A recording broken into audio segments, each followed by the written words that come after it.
So, hi everyone, it's Andrea here from Admire PR, and today I have John Haime with me, all the way from Canada. John, welcome. I met John a couple of years ago where we travelled the UK to various equestrian events, and I've got John here today because everybody who knows me knows I came into business from my sport background, and that's something that we have in common. So, yeah, John, just give us a little intro. Tell us about how you started out in business and your background. Sure. Thank you, Andrea. And we had a good time when I was in the UK, right? We did. We went to badminton and that was amazing.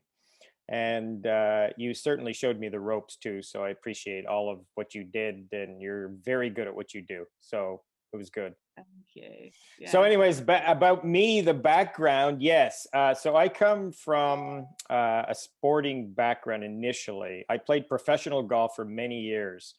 I guess, well, not many, but 6.5 years. So I went to college in the US. I was on a full scholarship for the sport of golf, which they do in the United States. And then I turned pro and I played golf for 6.5 years.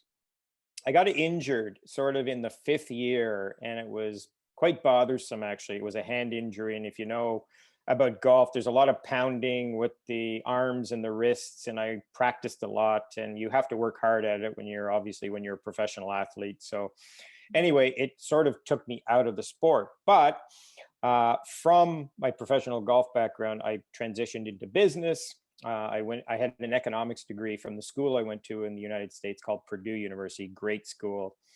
Um, and I started to work in that area of business in trade policy and economics and that sort of thing. But soon after I started that, a client of mine, a beer company, wanted to know if I wanted to do some client events and do some entertaining. And so I did some things around that with some golf events for them. And then they wanted me to add a piece, an additional piece to it. They wanted me to put some education into it. So I did. And we did some team building and we did a few other things like communication, innovation, and we created some cool programs for their clients. So I eventually spun a company out of that called Learning Links.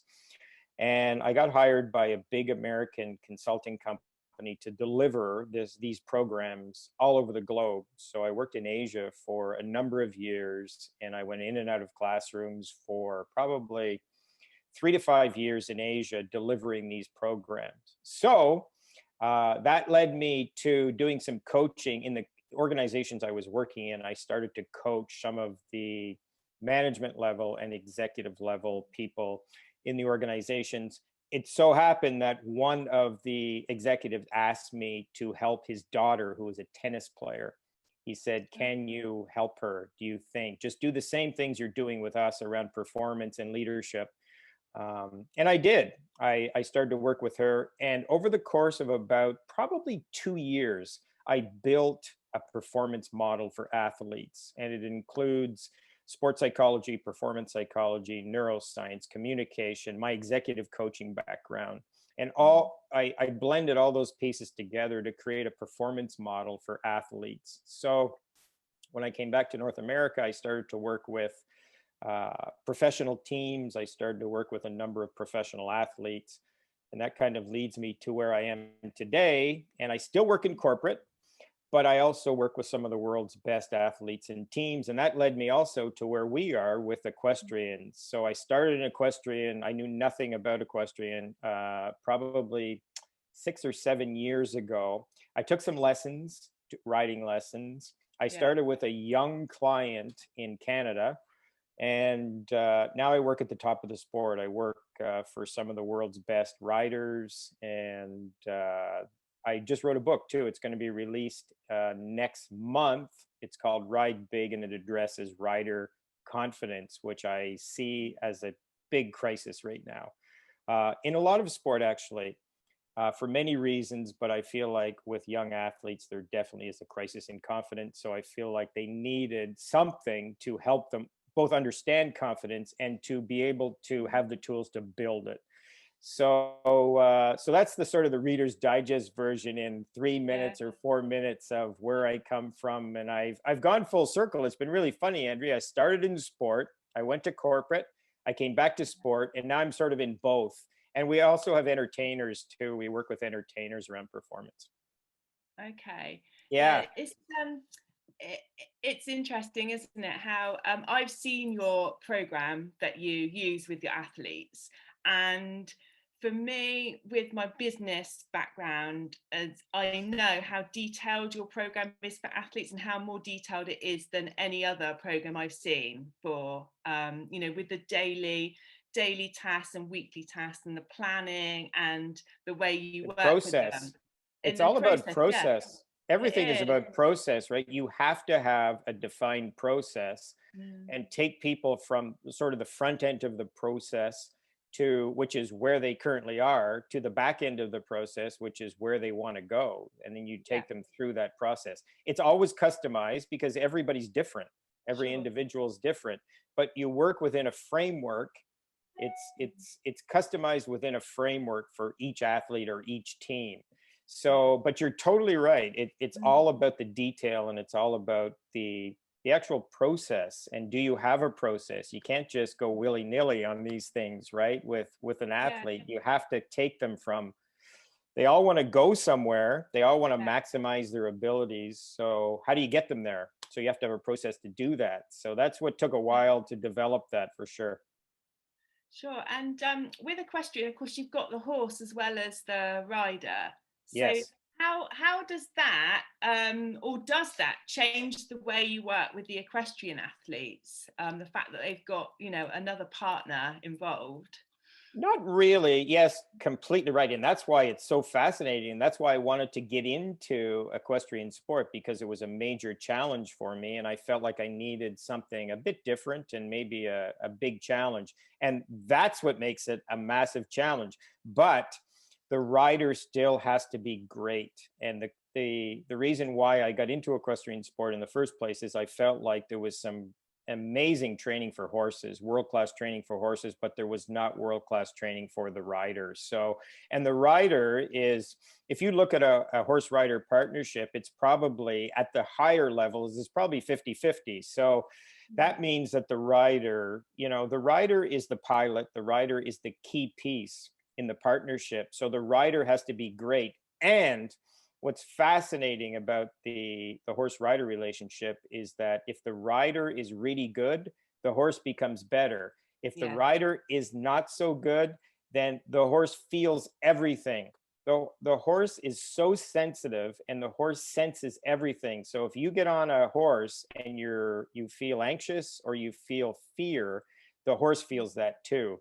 So that's why the writer has to be so good. And I was, in writing the book, I was talking to the world's best writers, and one of them is a German guy. He's probably the best writer of the last 20 years. His name's Michael Young. And he talks so much about the rider taking pressure off of the horses and the rider being confident and putting confidence into the horse, especially young horses. So that's why the rider has to be so good. And I feel like, in a lot of sport and in equestrian sport, there's a bit of a crisis in confidence in with respect to the rider. So I felt like the rider needs a little boost on how to both understand confidence and how to build it too. So yeah, it's fascinating though. You were in that world for so long, so you Yeah, know these things, right? I do. Yeah, Yeah. I always say that horses are a mirror of your soul. So they completely mirror like everything you feel on that day. So yeah, you're completely right. absolutely right. Do you think that young riders today, because of the sort of pressures that the modern world sort of puts them under, do you think there's more of a confidence issue with young riders today, or do you think it's always been the same and they just haven't had any help?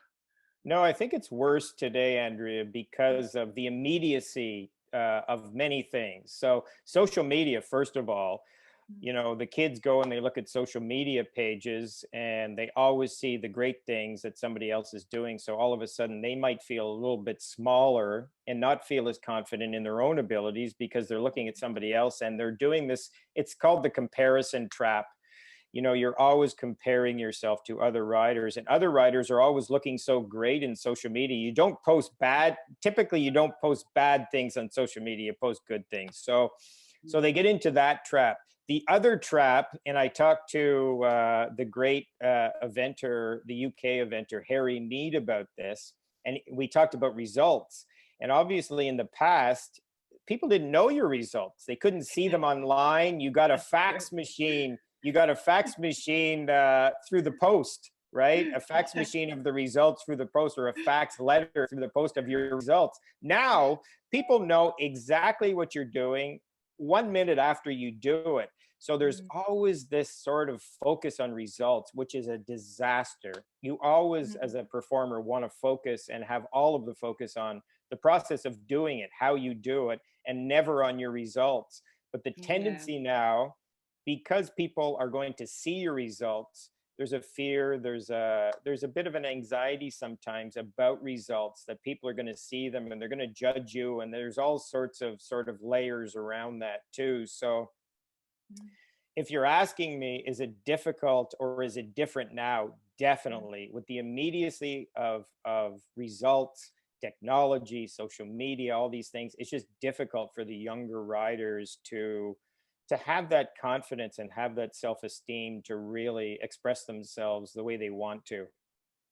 Yeah, definitely. And it's What do you find that too? Do you see it too? yeah, I see it. I see it even with you know, I get students come and work for me in PR world, and I see it. It comes to me with them through distractions. So there's a lot of distractions to their daily life, and that's where their focus gets lost. So it's like it's like creating like a calm kind of zone around them so they can do their work without so it's the same kind of thing, but it's I just in love a that. business You're you're scenario.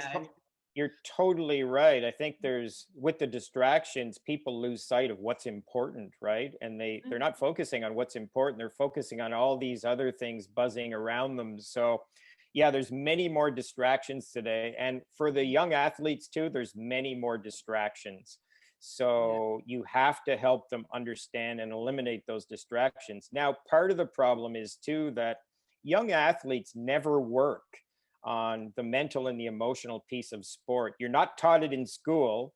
Like, there's nothing like that in school. There's nothing like that anywhere. So as they progress through sport, or as a young business person progresses through their career, the mental and the emotional piece becomes more and more important, you know, based on the levels you get to. So you'll ask any professional athlete and they'll always tell you that the separator between the great athlete and the good athlete is always in the mental and the emotional piece. That's where the differentiator always is.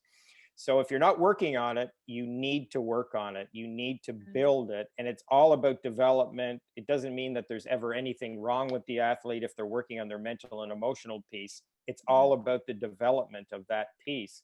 And you have to do it. You really have to do it. If you want to achieve what you have your mind set on, or you want to get to where you want to go, that's a piece of the performance puzzle that you have to spend time on. And it Yeah. can be developed. There's processes to do it. We do it every day. So Yeah. Brilliant. John, like we could, I know, talk for yes, several we hours could. easily, and we We have could. done. We have done. But I'm going to make sure that I share with my followers when the book's going to be launched, when it comes out, because I know a lot of people, and not just riders, a lot of people will find it extremely interesting and a great read. So thank you so much for your Thank time. you, Andrea. I always appreciate your support and love coming to the UK to see you too.